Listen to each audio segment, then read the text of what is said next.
Sejam muito bem-vindos ao 13º episódio do Política que Interessa. Esta semana vamos abordar o tabu das eleições antecipadas e como é que Luís Montenegro o tem gerido. Vamos à França para abordar uma segunda volta das eleições que foi bastante surpreendente e difícil de gerir. Também vamos a Bruxelas e acabamos com mais política nacional.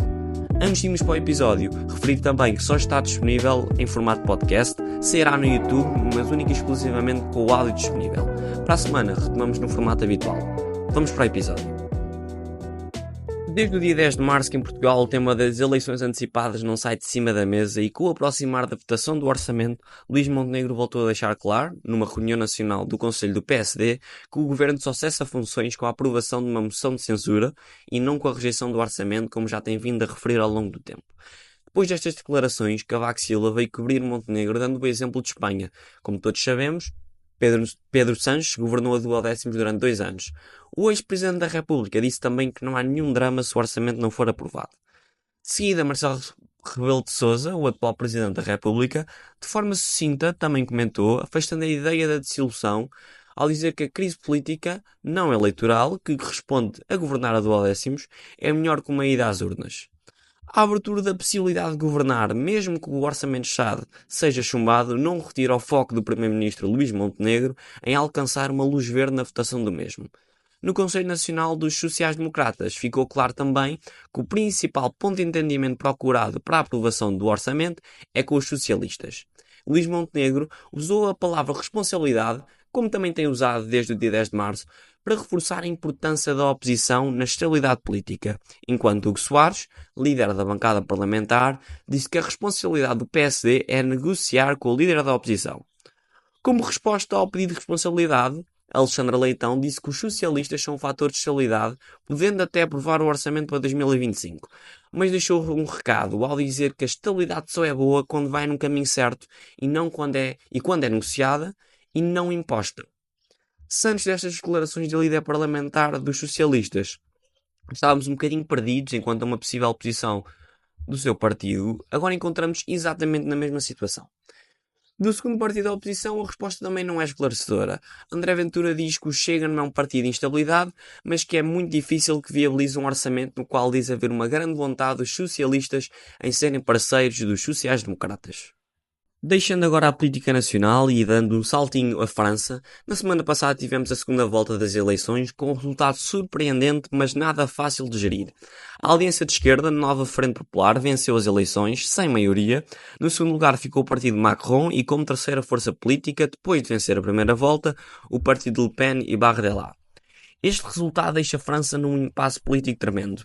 Macron recusou o pedido de demissão do primeiro-ministro Gabriel Attal de forma a manter a estabilidade imediata do país.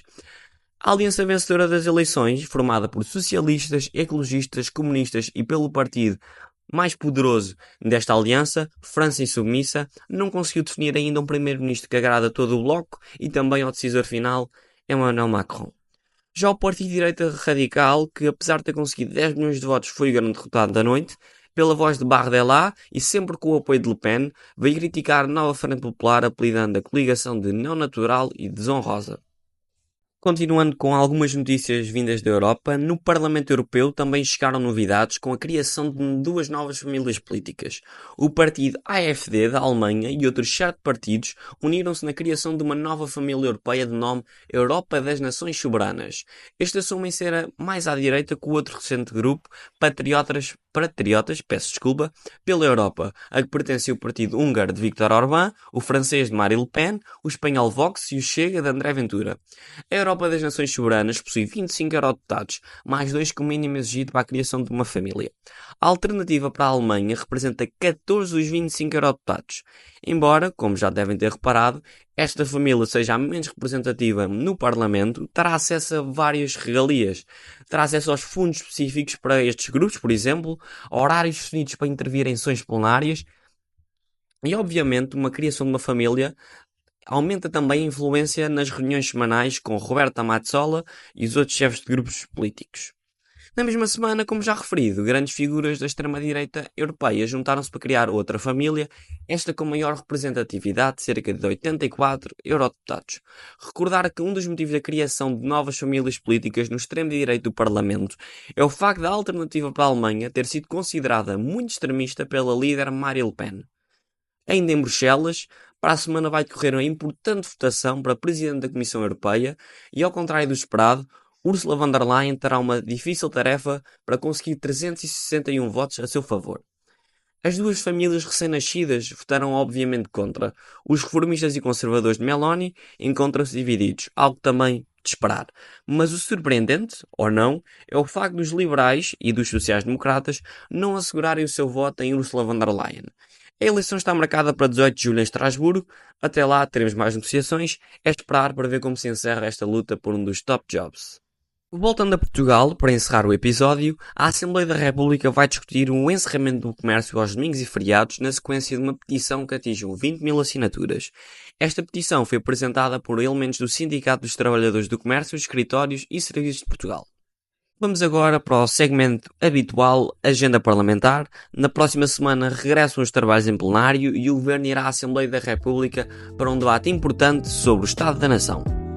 Chegamos assim ao fim de mais um episódio do Política que Interessa. Recordar que este só tem formato podcast, sairá também no YouTube, mas única e exclusivamente com o áudio disponível. Para a semana vamos retomar com os formatos habituais.